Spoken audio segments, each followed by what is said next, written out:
நம்ம ஊர்ல ஒரு ஃபேமஸான பர்சன், ஒரு திரை பிரபலம் வந்து இறந்துட்டாங்க அப்படின்னா, இந்த நியூஸ் சேனல் பண்ற டார்ச்சர்லாம் பார்த்தீங்கன்னா, கொஞ்சம் நஞ்சம் கிடையாது.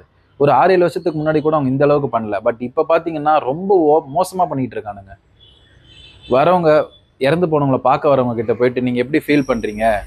அவங்க கூட இருந்த மொமெண்ட்ஸ ஷேர் பண்ணிக்கோங்க." அப்படின்னு சொல்லிட்டு கண்ட மேனிக்கு கொஸ்டின் கேட்கறானுங்க. அவங்க எப்படி ஃபீல் பண்ணுவாங்க? அங்க போய் ஜாலியா சந்தோஷமாவா இருப்பாங்க? அவங்களே அவ்வளோ துக்கத்தோட வந்து பார்க்க வராங்க. அவங்க கிட்ட போயிட்டு எப்படி ஃபீல் பண்றீங்கன்னு கேட்டுட்டு இருக்கானுங்க. முந்தா நேத்திக்கு பார்த்தீங்கன்னா, நம்ம பாக்யராஜ் சார் வந்து இறந்து போயிருக்காரு. காலையில 9 மணிக்கு நியூஸ் சேனல்ல வந்து ஊர்வசி மேம்க்கு கால் பண்றாங்க. அவங்களுக்கே ஒரு 10 நிமிஷத்துக்கு முன்னாடி தான் வந்து சொல்லியிருக்காங்க. அவங்களால எப்படி ரியாக்ட் பண்ணணும்னு கூட தெரியல பாவம். அவங்கள்ட்ட போயிட்டு அவங்க நீங்க எப்படி ஃபீல் பண்றீங்க? சொல்லுங்க சொல்லுங்கன்றாங்க. அவங்களால பேசக்கூட முடியல. இவங்கலாம் இது இது எதுக்கு இந்த டிஆர்பிக்காக ரொம்ப மோசமா பண்ணிட்டு இருக்கானுங்க. அண்ட் லிட்டரலா பார்த்தீங்கன்னா, பாக்யராஜ் சார் ஃபேமிலியிலேருந்து ஒரு செல்ஃபா ஒரு ரெக்வஸ்ட் ஒண்ணு வச்சாங்க.